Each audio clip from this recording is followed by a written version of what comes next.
Morning guys, welcome back to another video. Today's one of those days where it feels a little bit harder than usual to get going. Not that there's any excuses, had a pretty good sleep, been up for a few hours, been journaling, and which has been a rarity lately, to be honest. So it was nice to sort of get some pen to paper while everyone was still asleep or trying to sleep. But yeah, I guess it's just a good reminder that even though that this is my passion and I love doing this and all the other beautiful things, sometimes it just doesn't feel quite fucking right, to be honest. But yeah, today, I guess it's a bit of a case of like Stockholm syndrome, you sort of just get used to the abuse that you're trying to put your body through. Yeah, once I get going, everything will be fine. Had a decent amount of caffeine. The headphones will go in, we'll start pumping up a little bit. And yeah, today's a double day. So we go back to back in one, well, it's not really a double day. It's one day, but it's 2 sessions back to back as opposed to splitting them, just for time's sake, more than anything. I get a lot of people asking me, what's best with training splits? Should you separate your lifting with cardio? A lot of the research out there says that best case, yeah, try and split them up. There's times where personally I've felt that doing them back to back has actually benefited me. Just general priming, I feel, utilizing certain muscle groups. Sometimes I've even used it, with a heavy session of lifting the day before and then running sore the next day. You're starting to get used to running on heavy legs, which is something that you need to adapt for in endurance running. So there's all sorts of different ways that you want to look at it from a purely performance-based point of view. Yeah, separate them as best you can, but from reality-based point of view, it's, for most people, it's going to make a lot more sense to just get it all done in one go if you can, because as much as we'd like to think that, it's the same amount of time commitment just split throughout the day, it's not really, is it? Because you've got to then warm up for both of those sessions. If it's running, cool down as well if you're doing things right. And then you're getting your nutrition and everything ready. Like it's a lot. And to ignore that, and I think for us as industry professionals to ignore the effort and diligence that we put into our own training is neglectful as well for the average person. So yeah, I think there's obviously best case scenario, and then there's ensuring that you're not completely wasting your fucking time. And for me, getting this lower body session done this morning, straight into a incline treadmill session, is it the most optimal session? No. But is it still going to produce an adaptation that is warranted for my training goals? Absolutely, we're going to get it done. So anyway, enough jibber jabbering. That's probably me just procrastinating a little bit subconsciously. We'll get into it. We'll start with those Smith machine box step ups.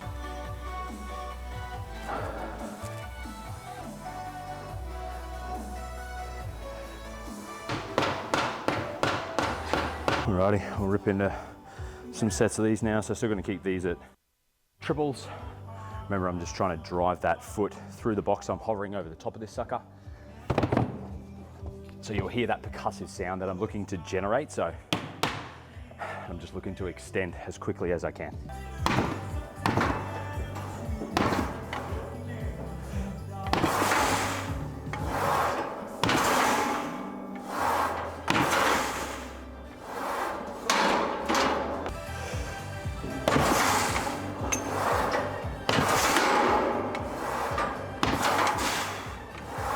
I think it's important to realize that with these, that we're looking for like a ramping effect.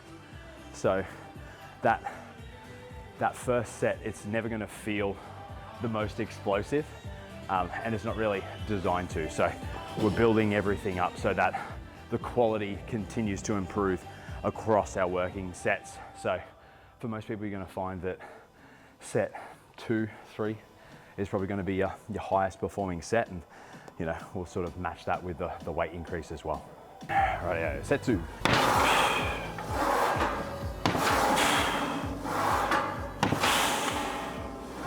One thing I'm finding with these is this box is probably a fraction too high, but then to offset that have to stand on another plate and then I lose the height on the top of this Smith machine. So it's a bit of a case you got to pick your poison a little bit, because you can see on this right ankle that I've had surgery on, I just sort of struggle with that dorsiflexion, so knee over toe position, so you got to get that hip high to drive through.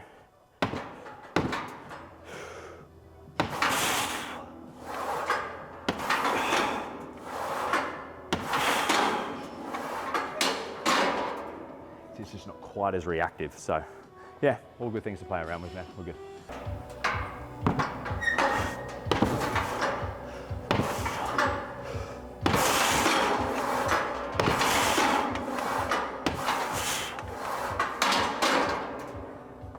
There we go, now we're kicking into gear. So as I said from the top, I seldom walk into a session feeling like shit and stay in that state for too long, so we're up and at 'em now. I can stop feeling fucking sorry for myself.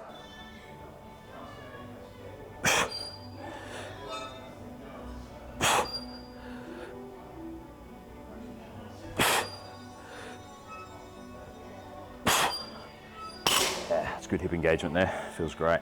So remember, I'm trying to push that hip back in towards the landmine to really engage that glute min, glute med. That's the biggest target for me.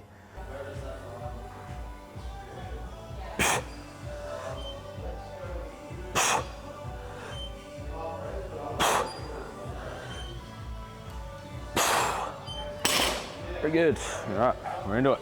Those shoes on today, I just find that base of the ollie shoes a little bit stiffer. I can really get into that hip a lot more rather than feeling like I'm trying to overclaw that floor and get my calves on too much. It's good. All right, get some more weight on and get it moving. Yeah, there's an awesome documentary on some of those backyard ultras like on YouTube. That's the best part about that space at the moment. Like YouTube's such a good place to storytell for those guys. Yeah. Yeah, so the race is called Dead Cow Gully. So it's run up at Nanango. Okay. It's fast turned into like one of the world's premier backyard ultra races. So random. Really? Yeah, just on this guy's property, family property. They just closed it off. Yeah, they actually had a world record run there a couple of years back, which has since been broken at the recent world champs. These 3 Belgian guys, so you run in teams of 4, and only one of those guys dropped out. And then the 3 Belgian dudes just shook hands and like, we're good, eh? Because that's the idea of the last man standing. It's everyone for themselves until it's the last 2, and then you've got to sort of spur each other on, especially if you're chasing a record, because if second pulls out, you can only complete 1 more lap and then you're declared the winner. You can't just keep going if you're feeling good. Oh, really? Yeah, so that's the head fuck of it all. Okay. So there's this, we're in a race, yeah, but then I've also got to strategize with these individuals to help, especially if you're at that top level, obviously, to facilitate the best result. So it's like you could be in the best physical shape of your life, prime for a record, but if second can't get you there, you're fucked.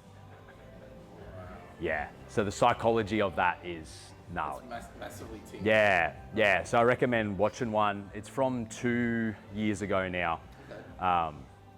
Yeah, it's phenomenal. So this Kiwi runner, Sam Harvey, he's a nutcase in the best possible way, but ends up giving himself like exercise-induced pneumonia. Oh. So he's like coughing up blood and everything, and still keeps running through it, and gets this record. But then yeah, it spurs this Aussie and Yank. They pull this Yank off the course. He's like talking to a tree. Yeah, so I'm pretty sure Phil Gore ends up winning it. So he's from WA. So he's our best, yeah, export.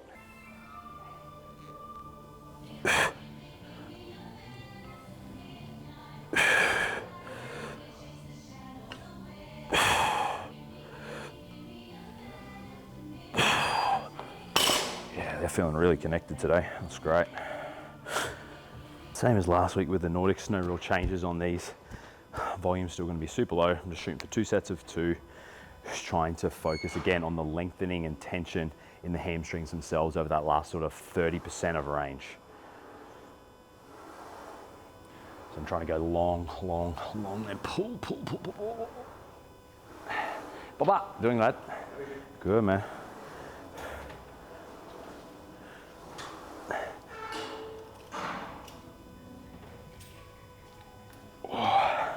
So you can see on that first one, I sort of lost the tension a lot when I tried to pull through that concentric, so that shortening phase.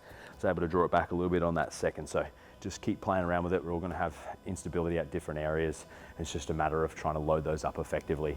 I definitely felt the hamstrings contract a lot more through the concentric phase on that second rep. So yeah, I nailed that.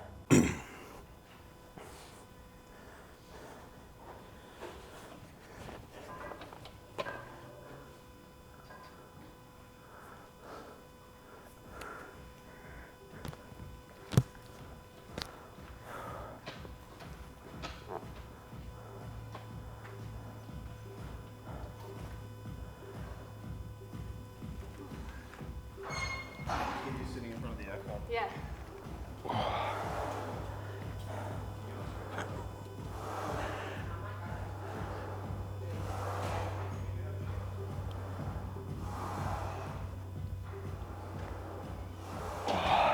Yeah, second set felt a lot better.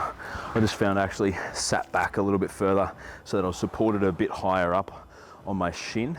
Sometimes I find that if I go a bit too low, that pressure around my knee, for whatever reason, I think that co-contraction of everything and the inefficiency in and around my hips just seems to rear its nasty head a little bit too much. So yeah, definitely felt that a lot more in the belly of the hamstring, which was good.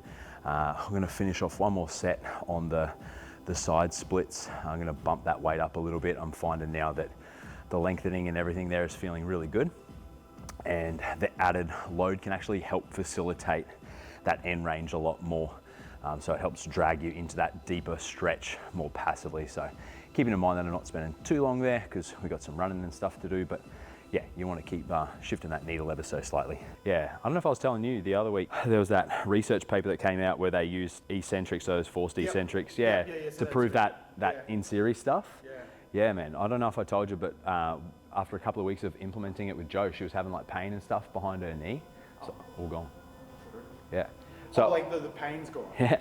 Yeah, right. Yeah, because all I've been doing them now, getting my clients to do now is go through that forced eccentric, but I'll sort of guide them down chest supported so they're actually getting that full extension at the end.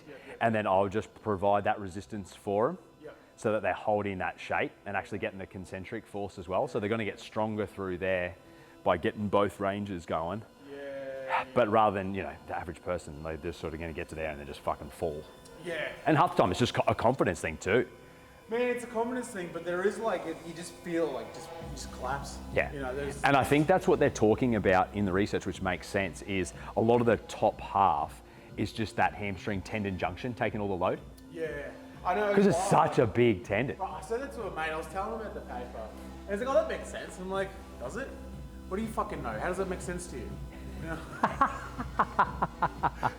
What are you talking? Okay, dude. Yeah, dude. Where have you been the last 30 years then for us, you fucking cunt? He's like, oh yeah, that makes sense. Like, Don't you just love when people say shit that seems like a throwaway comment, but they've never been pulled up about it before, and you're like, whoa. oh Yeah. yeah. Like That's someone's life's work that you just yared. And even then, they didn't get the whole story across. So I'm not really changing anything from last week here.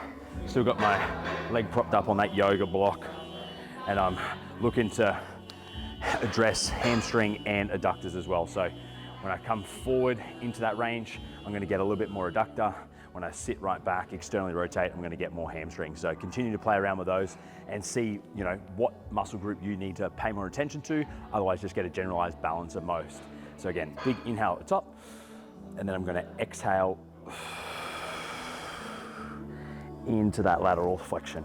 Not pausing too long on each rep.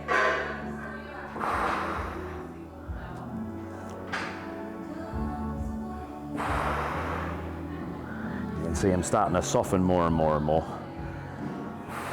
And then I'll just hold a little on this last, feeling that big stretch for me through QL. Then back to the top. All right, we're gonna be a bit cheeky. Pretty empty gym, so I've got 2 treadies running. Start by incline, pump that straight into a flat on the recovery. So 2 on, 2 off. Let's do it.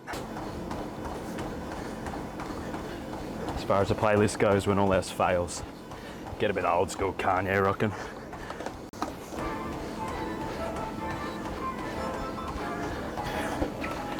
RG.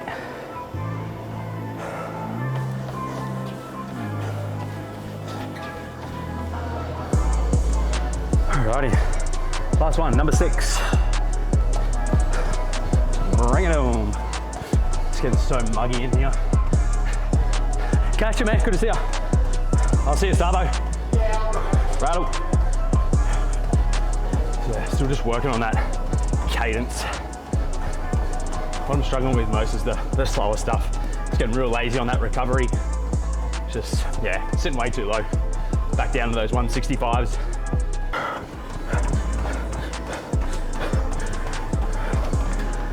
Woo. I just have the 2 minutes passive now. Recharge. And then we're bumping this guy up to 10 and speed him up. I equate the treadmill to machines in the gym. They're all different. Grade's gonna feel different, pace gonna feel different. They're gonna start to become inaccurate over time. So grain of salt with these ones, you sort of go more off feel. Just trust yourself that, you know, if you feel like you're going too slow, speed it up. Don't feel like the incline's big enough, bump it up.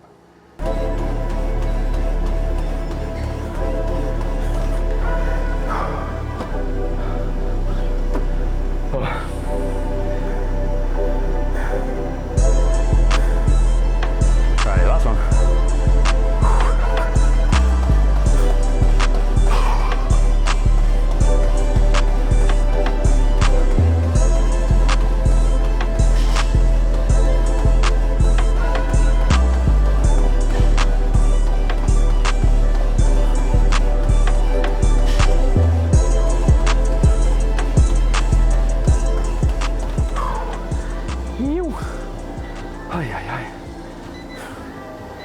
All right, so you can see, like, none of that was about being maximal. It's just elevated. Still got a great stimulus. I'm disgustingly wet now. Yeah, so total working time, 43 minutes with your little warm up. I'll go do a little bit of calf and ab work now. I just like to do that at the end, to be honest, just to sort of consolidate some of those smaller muscle groups. I know there's going to be some people, and even in the back of my mind is like, you know, how advantageous is doing some calf work now, but again, we're our own biggest experiment, so all you can do is try, and if it works, it works. If it doesn't, it doesn't. I'm not afraid to experiment and change things pretty quickly. So yeah, thanks again. I need to get some fluids on. This humidity in here is killing me, and I can feel the doors closing in. Catch you the next one.